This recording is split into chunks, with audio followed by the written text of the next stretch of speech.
Okay, so this is a 16-inch wire of 20 gauge. There's the whole wire. 20 gauge, and it's called tarnish resistant wire.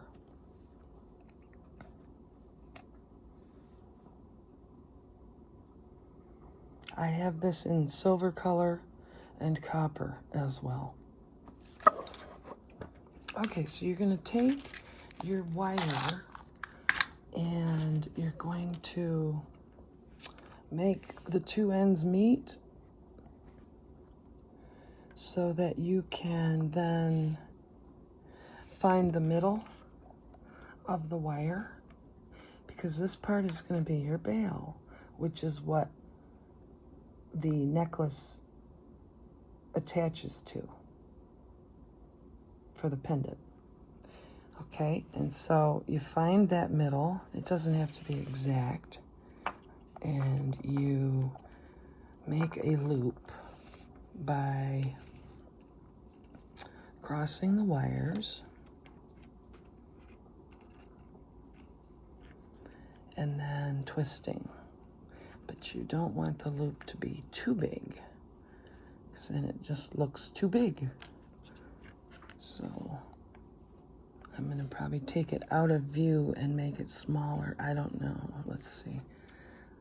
Okay, there's a smaller one. And then you're going to twist the wire to keep the loop in place. 1 or 2 twists, maybe 3. And that's your bail. That is what the necklace part slips through. And that is what that pendant hangs on. All right, and then you're going to take your wire and make the bail stick straight up. See how it's kind of bent right now? Let's make it stick up straight. And I think I'm going to move those wire spools out of the picture so you can see better. Okay. Now, you're going to figure out which way you want your rock to be, which way is up. With the stone, I kind of like to have more of a teardrop look, so I think I'll put this part at the top. Let's see if I can show you there without my hands shaking too bad. And then you position your bail over the top, and you bring your wires down on either side. I'll show you as I get it into position. This is not easy to do in front of the camera, but we'll get there. Okay, so I have it positioned like this with the wire going around the stone on either side. And then I'm going to take it and hold it with my other hand. This is the tricky part. And then I'm going to cross the wires as close to the stone as I can get it. And then I'm going to twist while trying to keep that in place. Okay, you may have to readjust it a little bit. And you twist, twist. That's getting caught on there. Okay, and then you have your wire wrapped around one time. Okay, and then you're going to take the wire and go up a side, an empty side. So I twisted it so that it was ready to do that. And then you just take it across up to the top. And then you wrap the wire underneath and around the bail. This is the bail you're making. Okay, just a few times so that stays in place. And then you have the beginning of a cage.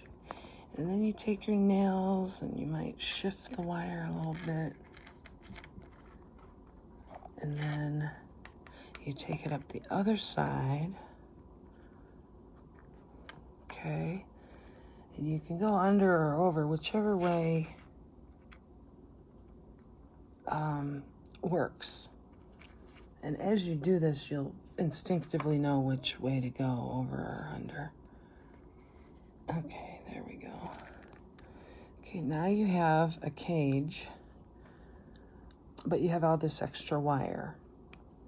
So what you want to do is go down another bare side. This is where experience comes in. Some people take the wire through the little openings, and some people can squish this down and just do it over that part that was twisted. I'm gonna see what happens when I go kind of around it and go back up the other side. I don't know if that's gonna work. Oh boy. There we go, okay. All right, and then you just get it up to that bail and get it to go around again, that top part, and then see how that's doing. Now look, what's happening is it's going to slide off. So I should have gone through the opening. See how that's going to slide off? Yeah, that's not going to work. So we're going to undo that and go back at it. Now the thing with wire is that it's pretty permanent. What you do with wire kind of stays on the wire. I'm okay since it was just at the end of it, but all right, so we're going to take this and kind of do some sewing off camera because I can't do it on camera. It's not working. Okay. All right, I got it through. See that? It's going through.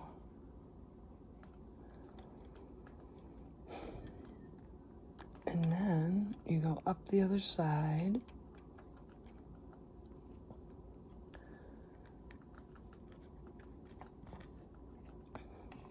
And then around the bail. And at the end is where you're going to use your pliers for these ends. And you want to tuck the ends in underneath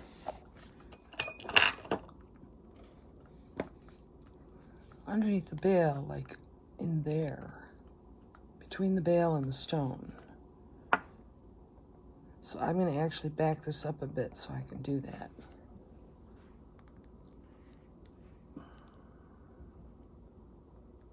Oops. All right, so I just lowered it a little.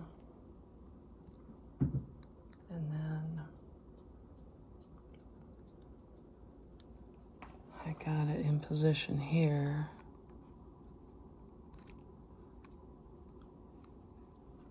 Can you see?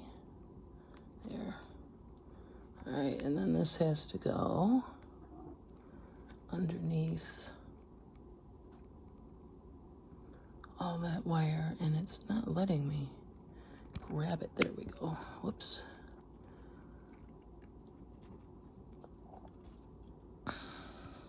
All right, so there it gets tucked in,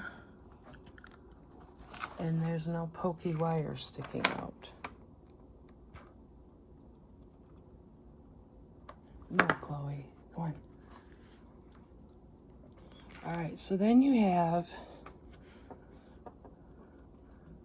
a cage around a stone, and you can take your fingers and make this a little different if you need to. All right, and you just want to check and see if the stone is going to stay in there. And if it isn't, you can move the wires around a bit. There. Now, this last bit of wire you can use to decorate the bail. First of all, the bail doesn't look really done. So you're going to wrap some of the wire around it to make the bail look like a bail, and you're going to start at the top and wrap your way down so that then you can hide the end underneath if you choose to hide it. There we go. Let's go around a bit.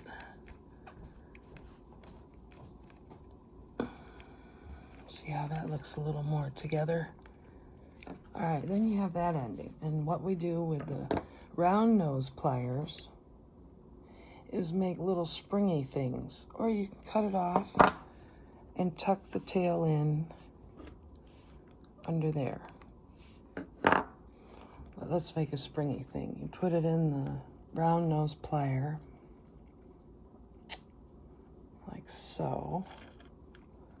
And you just turn to make a spring. Oops.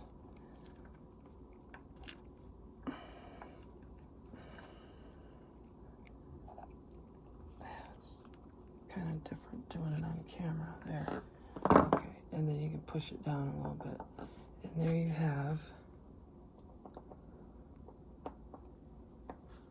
a finished pendant in a cage or a basket wrap.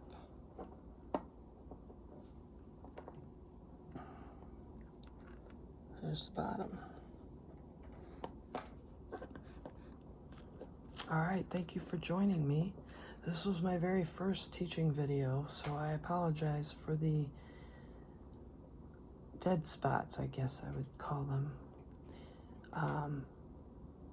You can hear my cat eating in the background. And then I have a pet rat on the table in the background too. If you saw him moving around, that's what that is.